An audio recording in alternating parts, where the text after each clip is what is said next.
Hello, thank you so much for coming back. So this video was actually highly requested for a long time, and I never got around to it because I knew it would take so much research and so much tedious information gathering, which in the end is worth it because I think it's a great video idea, and I appreciate the people who continuously suggested it to me.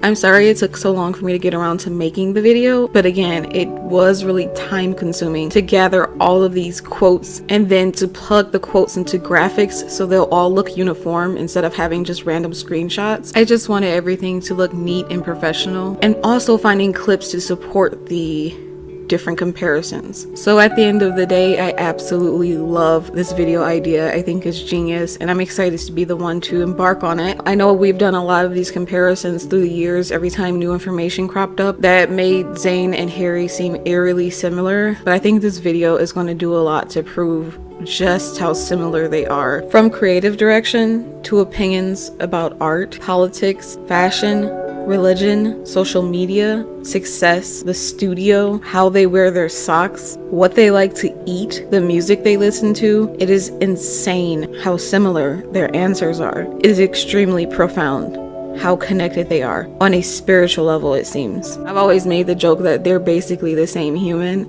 and this video will show I'm not joking anymore. They are practically the same human being. So I find it funny that their fans are like constantly at war, an ongoing battle between Harry's and Z stands. It is hilarious. First of all, you stand two people who are in love, who love each other very, very much, but also because you stand to people who are exactly the same in almost every respect. If you take the time to actually study who your fave is and then who the opposite person is between Zayn and Harry, you'll see they're so eerily similar in so many ways. And this video will just go on to a long list of ways they have expressed their love for one another. It's not so direct as, you know, using two of Zayn's identical track titles or Zayn having the lotus and the rose tattooed to his skull, but the similarities in their opinions reveal a very deep connection, a very, very deep intimacy. It shows that they talk a lot. They talk a lot about everything, and they come to common ground about everything they believe in. That is one of the most bona fide, most genuine indications of deep intimacy I have ever seen in my life. It's spousal. It's like the type of stuff you see in the most ideal sort of matrimonies. This is mind-blowing. Anyway, let's jump right into it. Thank you so much for tuning in, and I hope you enjoy the video.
What do One Direction look for in a girl now? What do we look for in a girl, boys?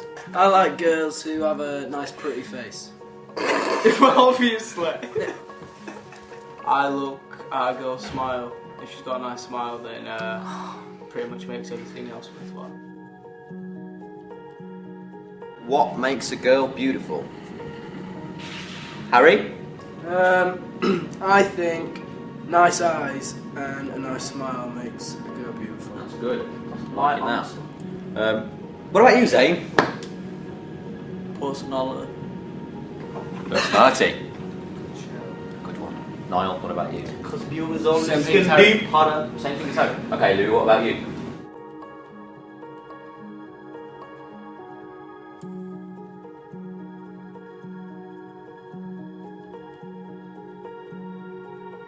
I think nice eyes and a nice smile makes a girl beautiful. That's good. I like that. What about you, Zane? Personality. Personality. Good one. Niall, what about you? Because you was on Same thing as Harry. Pardon? Same thing as Harry. Okay, Lou, what about you?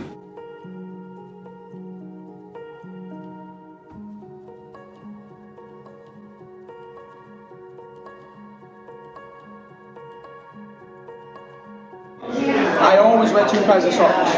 Always. Do you have any weird habits, boys? I wear 2 pairs of socks every day. Okay, yeah. Do any of you have a weird habit? Don't say 2 pairs of socks.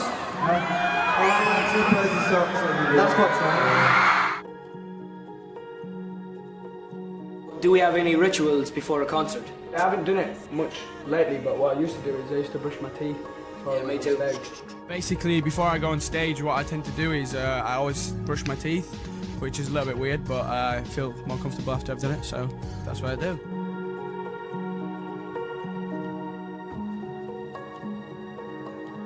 I've brushed my teeth before stage.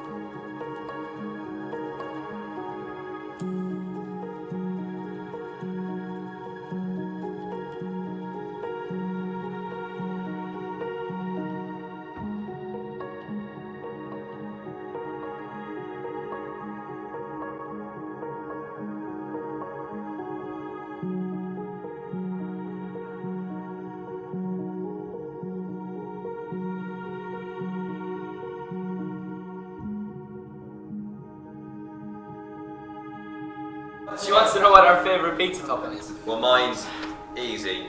Pepperoni. Chicken and sweet corn. Pepperoni. I'm a pepperoni. Definitely. Double chicken, double sweet corn. Yeah.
Nice to meet you. What's your name? I'm Harry Styles. Okay.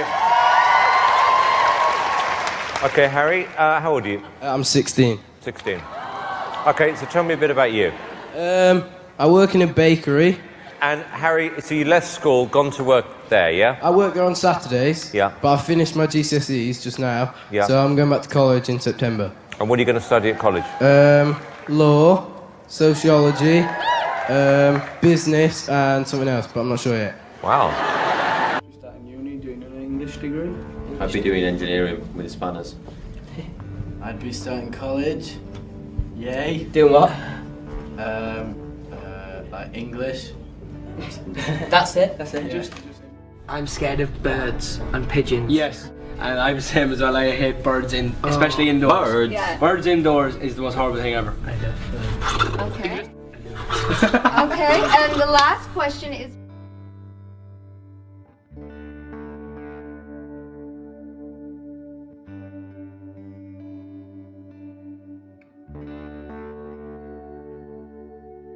Would be the most likely to book up some hotel porn. Book up some hotel. Hotel porn. Pornography. Dave. Harry. Harry or Jane? Harry, you are a man after my... No. Come on, it'll be a good time, man. Everyone's out waiting. No, I don't want to do it, Liam. Why not? I don't like roller coasters. How are you feeling today? You feeling good? I'm not a massive roller coaster guy. I don't like roller coasters. Yeah, I'm not a massive fan. You went on though, you did it. Well done, guys. I had to go on like 9 times.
So how would you guys describe a perfect day? A perfect day where you could do whatever. What do you say, Harry? I think you get up, you have a shower, you stroll out, you get a bit of food, you just chill out all day. Isn't it? what a boring description of a day.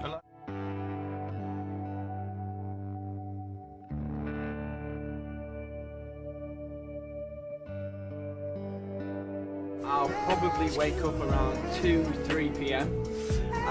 Just come downstairs, don't get changed, don't do anything. Just come downstairs in your boxes, sit on the sofa, whack a video game in or a DVD, just chill out on the sofa. Who's the laziest in the band? Actually, you or Zane, because you never get up first. Are you kidding me?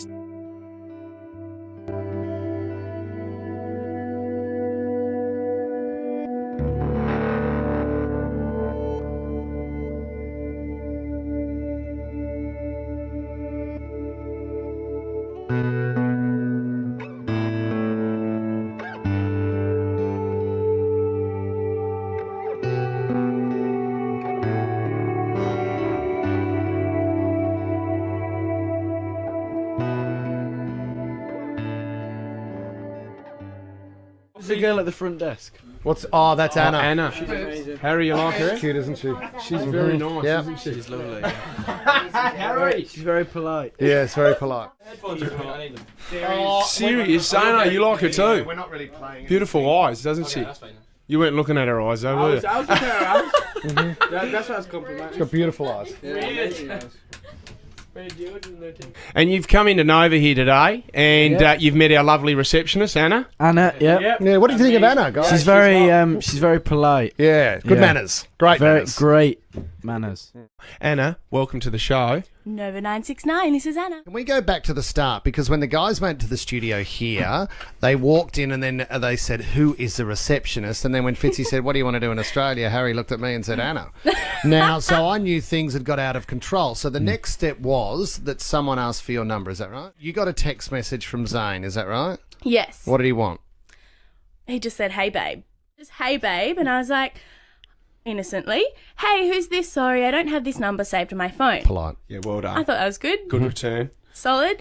And then he's like, haha, I just took your number at the radio station. It's Zane. She's very polite. Yeah, good manners. Great manners. Great manners. And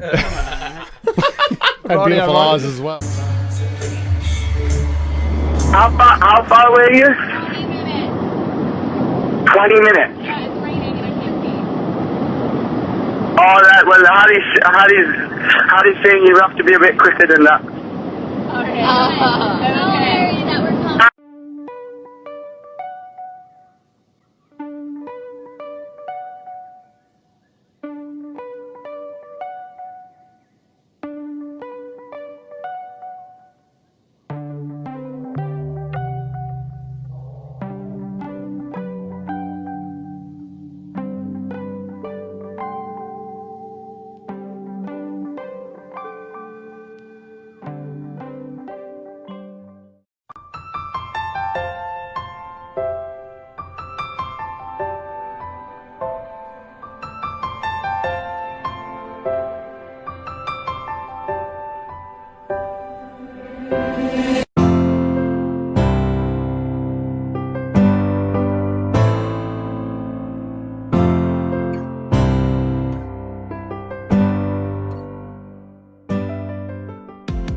wanted to get out of the city and the cities that I knew, you know, where I had friends and ultimately distractions.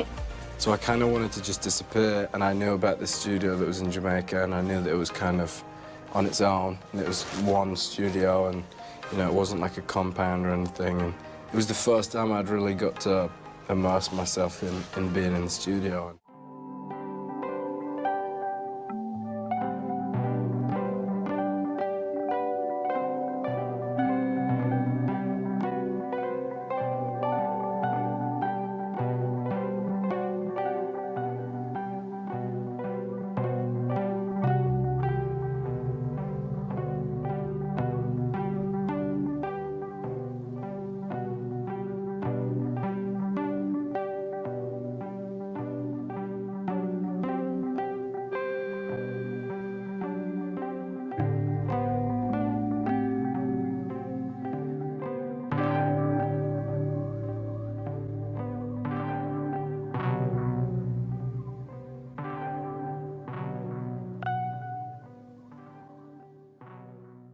I found myself kind of falling in love with that part of music so much more than I had before.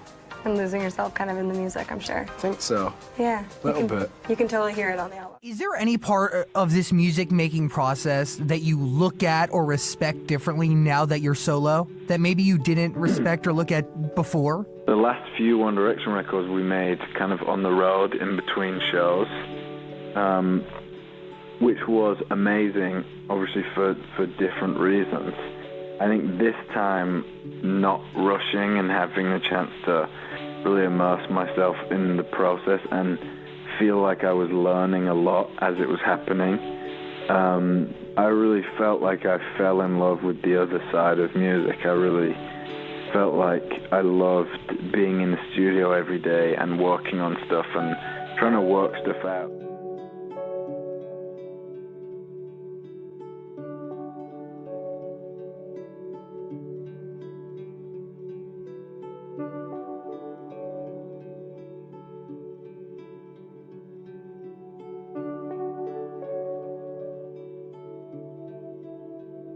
People saying you're famous, I just struggle with the word. It just gives you like no substance. It's not like he was like a really nice guy or he was really funny. It like becomes this thing where it's like he's famous and it's just like a weird, I hate it. Something I found really interesting, Harry, is what you said. You hate the word famous. That's what you guys have become. Why do you hate that word? Because it's kind of a long explanation, but I feel like when people label people as famous, they take away a lot of substance that they have as a person, so that you don't remember someone as he was funny or they were really nice and giving. It's like they were famous, and then it becomes a thing where anything after that, whatever you choose to do afterwards, if it's not as famous or more famous than it was before, it's considered a failure. That's a shame, because it's not a failure. I think when you take it for what it is, it's much easier to deal with than if you kind of believe that that's what your whole life is. I think that's when it's very easy to get lost. But I think if you kind of are able to step out of it and kind of see it for what it is, it's much easier to deal with, I guess. But I don't know. I've never kind of used it as like a measurement of anything really. I'm trying to think about it too much.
my main thing with clothes is I just always try to like make my outfit look cool. I don't know why that is, it's just something I want to do. My granddad, he was a teddy boy, so he loved like dressing up in suits and like wearing like specific tie done a certain way, and like, so it's definitely in the bloodline. And I don't want to sound cliche, but I think Prince was like the epitome of that for me. Like he always like was bold with what he wanted to do and didn't really care. It was always unique, and that always tied into what he was doing musically.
The last 3 albums have sold about 5 million copies each, so did you feel the pressure with this album to keep that going? We're going to do 10, I'm just kidding. No, there's definitely a lot of pressure. It's amazing to have that success with those first few albums, but you know what I mean, you've got to follow it up, otherwise it just looks a bit drab. I think, yeah, I think it'd be great to keep it going. I think in the grand scheme of things, we've been very lucky that they've done so well. And maybe it's not all about numbers. As long as the fans like it, if they enjoy it, like the list.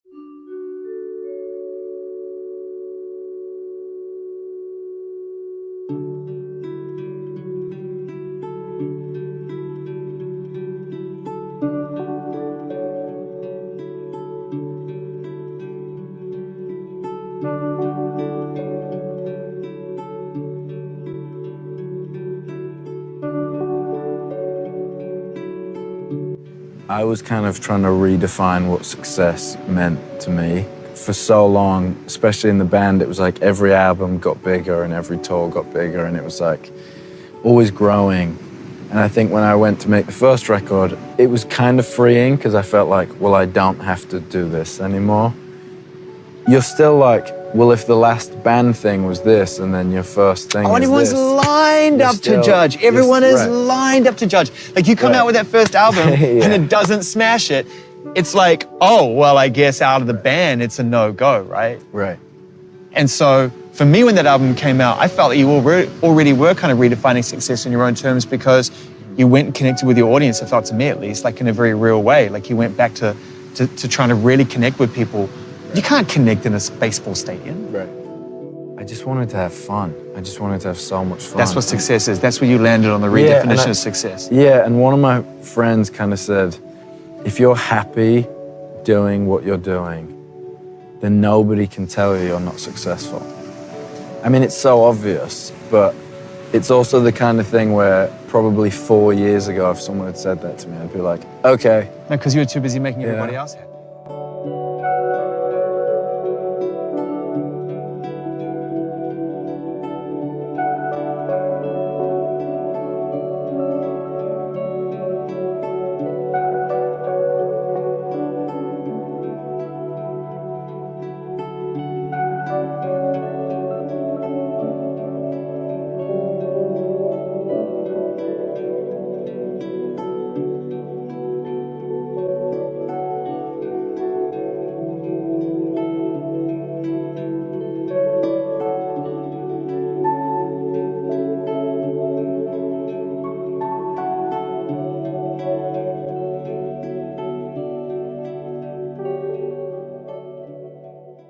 I used to love Busted.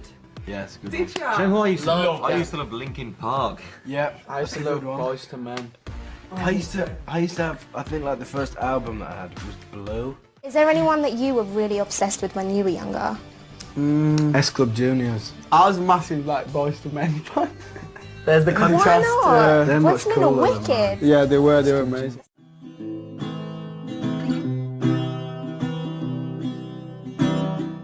Who do you think is the best boy band of all time? Backstreet Boys.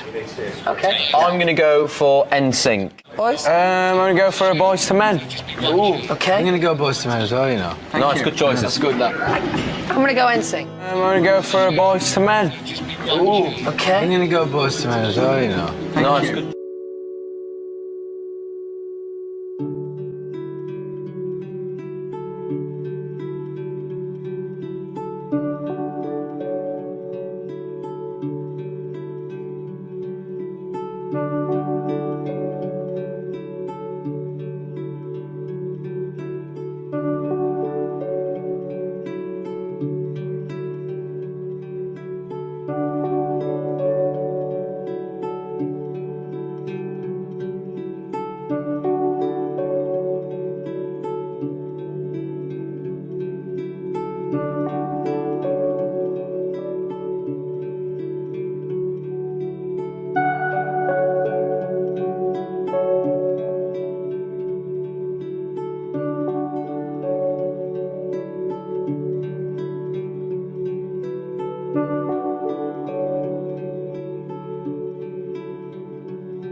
I'm not embarrassed, but Shania Twain, probably.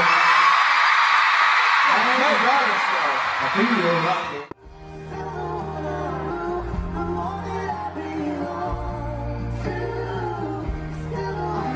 Still the one. There's the answer to your question.